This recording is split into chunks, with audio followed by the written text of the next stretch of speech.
دوستان سلام، خیلی خوش اومدین به ویدیو دیگه. امروز با یه ویدیو کاملا متفاوت در خدمتتون هستم. قرار نیست در مورد iOS و امکانات جدید و آیفون و یا محصولات جدید الکترونیکی با هم دیگه صحبت بکنیم. امروز میخوام براتون یه داستان تعریف بکنم. سرگذشت اپل، مؤسس اون استیو جابز و پیدایش اولین آیفون. خوشحال میشم تا انتهای ویدیو با من همراه باشی و حتما در انتها نظرت رو تو کامنت ها بنویس.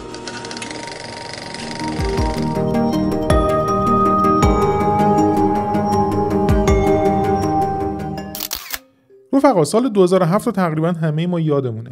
مردی روی صحنه ایستاد و وسیله به دنیا معرفی کرد که قرار بود همه چیز رو تغییر بده. اما داستان این تغییر و انقلاب نه از سال 2007 بلکه از 52 سال قبلتر از یک گاراژ کوچیک شروع شد. داستان استیو جابز و اپل. داستانی پر از عشق و شکست، پیروزی و نوآوری. داستان اپل و استیو جابز از تاریخ 24 فوریه 1955 شروع شد. پدر و مادر استیو دو هم دانشگاهی بودند. مادر او جان سیمپسون یک مسیحی آلمانی سوئیسی بود و پدرش عبدالفتاح جان جندلی مسلمانی اهل سوریه بود که در آمریکا زندگی می‌کردند. خانواده مادر استیو با ازدواج او با پدرش به شدت مخالف بودند و چون استیو کودکی بود که قبل از ازدواج این دو به دنیا آمده بود، در همان روزهای ابتدایی سرپرستی او را واگذار کردند به یک زوج آمریکایی معمولی که در کالیفرنیا زندگی می‌کردند. پل و کلارا جابز. پل مکانیک و ماشینساز بود و کلارا زنی آرام و دقیق. مدت‌ها بعد از این اتفاق پدر مادر واقعی استیو با هم دیگه ازدواج کردن و حتی صاحب فرزندی هم شدن به نام مونا سیمپسون، دختری که در اصل خواهر استیو به حساب می اومد. اما این دو خواهر برادر تا سالهای سال همدیگه رو ندیدن به خاطر اینکه استیو تا 27 سالگی حتی نمیدونست خانواده اصلی خودش چه کسانی هستن. برگردیم به خانواده جدید استیو. اونا خانواده مرفهی نبودن، اما زندگیشون پر از عشق و نظم بود. پل از همون اول استیو رو تشویق میکرد تا با دستای خودش وسیله‌هایی رو بسازه. با همدیگه موتور باز میکردن و پیشگوشی دست میگرفتن و ساعتها با قطعات آهنی ور میرفتن. استیو بعدها در مورد پدرش گفت اون انقدر با وسواس چیزها رو میساخت که حتی پشت کابینت‌ها جایی که کسی نمیدید باید دقیق و تمیز میبود. اون اولین کسی بودش که به من یاد داد که زیبایی یعنی دقت در جزئیات. در دوران کودکی استیو در مانتن ویو و بعدها در لس آلتوس زندگی میکرد. درست در قلب منطقه‌ای که بعدها به سیلیکون ولی معروف شد. سیلیکون ولی هم که حتما میدونید به منطقه‌ای در قلب کالیفرنیا و تقریبا جنوب خلیج سانفرانسیسکو گفته میشه که شرکت‌های غول تکنولوژی در این منطقه پیدا شدن و رشد کردند. شرکت‌هایی مثل گوگل، فیسبوک، HP و حتی خود اپل. استیو در دوران نوجوانی نمرات متوسطی داشت، اما ذهنش پر از سوال بود. به مدیتیشن، موسیقی راک و فلسفه علاقه‌مند بود و به جای درس دنبال معنا و تجربه بود. در دوران دبیرستان او با پسری به نام استیو وازنیاک آشنا شد. واز یک نابغه واقعی بود. آرام، فنی و عاشق ساختن چیزهای جدید. پس دوتا استیو شروع کردن به ساختن. پروژه‌های کوچک از دستگاه تقلب تلفنی تا کامپیوترهای دستساز. اولین پروژه تجاری اونها هم همین دستگاه بلو باکس برای تماس تلفنی رایگان بود. استیو در سال 1972 وارد دانشگاه شد و اما خیلی زود دانشگاه رو ترک کرد. بعدها در خاطراتش گفت که من نمیخواستم پول پدر و مادرم رو خرج کلاس‌هایی بکنم که به اونها علاقه‌ای ندارم. اما با وجود این ترک تحصیل، اون آموختن و شرکت در کلاس‌های مورد علاقه خودش رو رها نکرد. کلاسایی مثل تایپوگرافی که باز هم بعدها در خاطراتش در مورد اون کلاس تایپوگرافی گفت که اگر اون کلاس رو من شرکت نکرده بودم، مک امروز چنین فونت‌هایی نمیتونست داشته باشه. در سال 1976 در گاراژ خونه پدر مادرش دوتا استیو با کمک هم اولین کامپیوتر خودشون رو ساختن. اپل وان، یک مادربرد ساده اما پر از خلاقیت. اینجا استیو داستان ما فقط 21 سال داره و اون گاراژ شد نقطه تولد اپل، شرکتی که با شعارش شناخته میشد: سادگی، زیبایی و تجربه انسانی. اپل وان یک مادربرد بسیار ساده بود، اما سال بعد اپل 2 دنیا رو تکون داد. برای اولین بار یک کامپیوتر شخصی با رنگ و رابط کاربری و طراحی جذاب وارد بازار شد. اپل کوچک به سرعت رشد کرد و در سال 1980 یعنی 4 سال بعد از اپل وان به یک شرکت عمومی تبدیل شد و جابز را در 25 سالگی به یک میلیونر تبدیل کرد. در اینجا اپل به یک غول تکنولوژی تبدیل شده بود و در این زمان بود که پروژه مکینتاش کلید خورد. کامپیوتری که جابز می‌خواست دیوانه‌وار عالی باشه.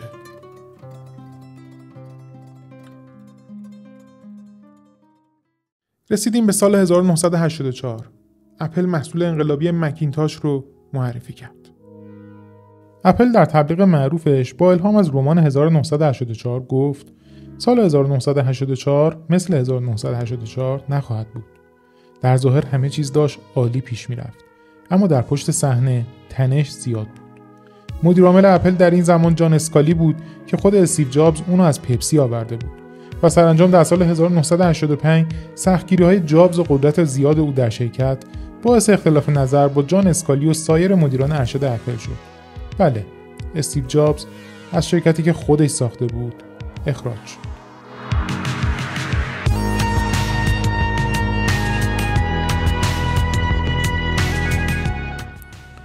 برای بسیاری این میتونست پایان همه چیز باشه، اما برای جابز آغاز فصلی جدید بود. او بعدها در خاطراتش در مورد این دوران تاریک گفت گاهی زندگی با آجر به سرت میکوبه ولی ایمانت رو از دست نده. جابز در همون سال شرکتی به نام نکست رو تأسیس کرد که روی کامپیوترهای بسیار پیشرفته برای بازار آموزش متمرکز بود. در همین زمان جابز با استودیوی کوچکی به نام پیکسار آشنا شد. اون پیکسار رو از جورج لوکاس خرید و با کارگردانی جان لستر اولین انیمیشن سه‌بعدی تاریخ سینما ساخته شد. توی استوری یا داستان اسباب بازی. این انیمیشن نه تنها خود جابز رو به یک میلیاردر تبدیل کرد، بلکه یک انقلاب در صنعت انیمیشن بود. بله، استیو دوباره از خاکسترش بلند شد و این سالهای تبعید در واقع تبدیل شد به دوره بلوغ جابز به عنوان یک رهبر کسب و کار. برگردیم به اپل. در اواسط دهه 90 در دورانی که جابز در حال پرواز بود، اپل به شدت افت کرده بود. سهم بازار پایین، محصولات زیاد و هیچکس نمیدونست اپل دقیقاً چی میخواد باشه. سرانجام در سال 1997 اپل شرکت استیو یعنی نکس رو خرید تا نرم افزار جدیدش رو وارد محصولات اپل کنه. در واقع اپل استیو جابز رو دوباره خرید. جابز به خونه برگشت. با انرژی، با تمرکز و ایده های زیاد. اولین کارش این بود که 10 پروژه ریز و درشت که دور اپل رو شروع کرده بود همه رو حذف کرد و فقط گذاشت یه لپتاپ، یه دسکتاپ و یه کامپیوتر حرفه‌ای باقی بمونه. نخستین محصول بعد از بازگشت آیمک جی تری در سال 1998 بود. این کامپیوتر با طراحی شفاف و رنگارنگش یه شعار واضح داشت. متفاوت فکر کن. آیمک یک موفقیت عظیم بود و ثابت کرد اپل هنوز نفس میکشه. و اینجا بود که نخستین کامپیوترهایی که امروز ما به عنوان آلینوان میشناسیم به دنیا معرفی شد. جابز با ساده سازی خط تولید و متمرکز کردن انرژی روی محصولات دیوانه‌وار عالی اپل رو نجات داد. اما اینجا هنوز آغاز راه بود. جابز به صنایع دیگه هم چشم دوخته بود. در سال 2001 نخستین آیپاد معرفی شد با شعار 1000 آهنگ در جیبت. دستگاه کوچکی که نحوه گوش دادن به موسیقی رو برای همیشه تغییر داد.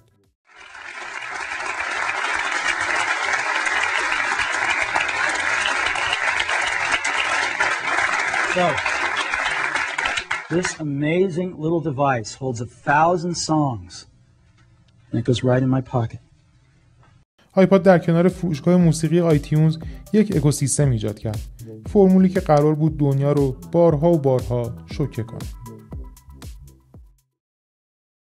جابز هنوز راضی نشده بود. اون از سال 2004 با تعدادی از مهندسای مورد اطمینانش روی پروژه بسیار بزرگ کار میکرد. در سکوت کامل خبری. اونا رویای بزرگی تو سرشون داشتن و میخواستن یه دستگاهی بسازن که ترکیبی از موبایل، اینترنت و پخش کننده موسیقی باشه. اما هیچکس نمیدونست پشت اون درهای بسته و سری کوپرتینو چی داره میگذره و چه اتفاقایی داره میفته. جابز وسواس عجیبی داشت. زاویه گوشه ها، حس لمس صفحه، صدای کلیک، حتی وزن گوشی. همه چیز باید حس خوب می داشت. به همین خاطر تیمش رو مجبور میکرد بارها و بارها همه چیز رو از نو طراحی کنند. و وقتی به یک نتیجه نهایی میرسیدن از بقیه مهندسا میپرسید آیا این محصول وقتی به دستان کاربر برسه حس جادو میده؟ در نتیجه تمام این تلاش‌ها سرانجام در ژانویه 2007 استیو جابز روی صحنه مکورد در سان فرانسیسکو میسته با لباسی ساده، شلوار جین و تیشرت مشکی معروفش. اون گفت هر از گاهی یه محصول انقلابی معرفی میشه که همه چیز رو تغییر میده. عجیب نیست؟ انگار خودش از همه بهتر میدونست که چی ساخته و قراره چه اتفاقاتی در آینده براش بیفته.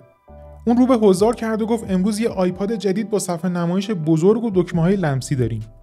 یک تلفن انقلابی و یک دستگاه ارتباطات اینترنتی انقلابی. استاد صحنه گردانی بود. چندین بار این جملات رو روی صحنه تکرار کرد و مورد تشویق حضار قرار گرفت. تلفن، آیپاد، ارتباطات اینترنتی. تلفن، آیپاد، ارتباطات اینترنتی. An iPod, a phone, and an internet communicator. An iPod, a phone. یک دفعه رو به جمعیت کرد و گفت آیا متوجه هستین؟ اینا 3 تا دستگاه نیستن ها، یک دستگاهه و ما امروز اون رو آیفون مینامیم. Are you getting it? These are not 3 separate devices. This is one device. And we are calling it iPhone. Today Apple is going to reinvent the phone. جمعیت داخل سالن منفجر شد و دنیا هم به همراهش. امروز قرار اپل تلفن رو از نو اختراع بکنه. همین کار رو هم کرد. در آن روز آیفون همه چیز رو در هم شکست و کیبوردهای فیزیکی حذف شدن و جای خودشون رو به یک صفحه نمایش چند لمسی تمام عیار دادن. استیو در معرفی صفحه نمایش جدید و منحصر به فرد خود گفت آیا فکر می‌کنید قراره این صفحه نمایش رو با موس یا قلم کنترل کنیم؟ نه. ما اون رو با بهترین اشاره‌گر دنیا که هر کدوم از ما با 10 تا از اون به دنیا میایم کنترل خواهیم کرد. بله، با انگشتان دست. و در اینجا همراه با آیفون صفحه نمایش‌های مالتی تاچ هم به دنیا معرفی شدن.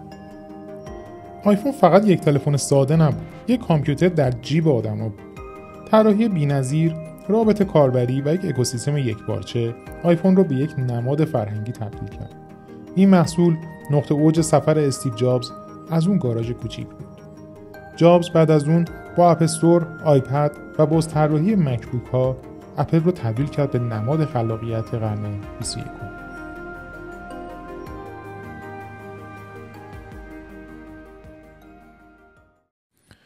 اما در پشت صحنه باز هم خبرهای ناگواری شنیده میشد. سرطان پانکراس به استیو حمله کرده بود. با وجود درد و ضعف‌های فراوان استیو تا آخرین روزها روی پروژه ها نظارت میکرد و حتی طراحی ساختمان جدید اپل یا همان اپل پارک زیر نظر کامل او انجام شد. ساختمانی که خود او هیچگاه وارد آن نشد. آخرین آیفونی که زیر نظارت مستقیم او ساخته شد آیفون 5 بود و بعد از اون در سال 2011 استیو جابز برای همیشه خاموش شد و از دنیا رفت.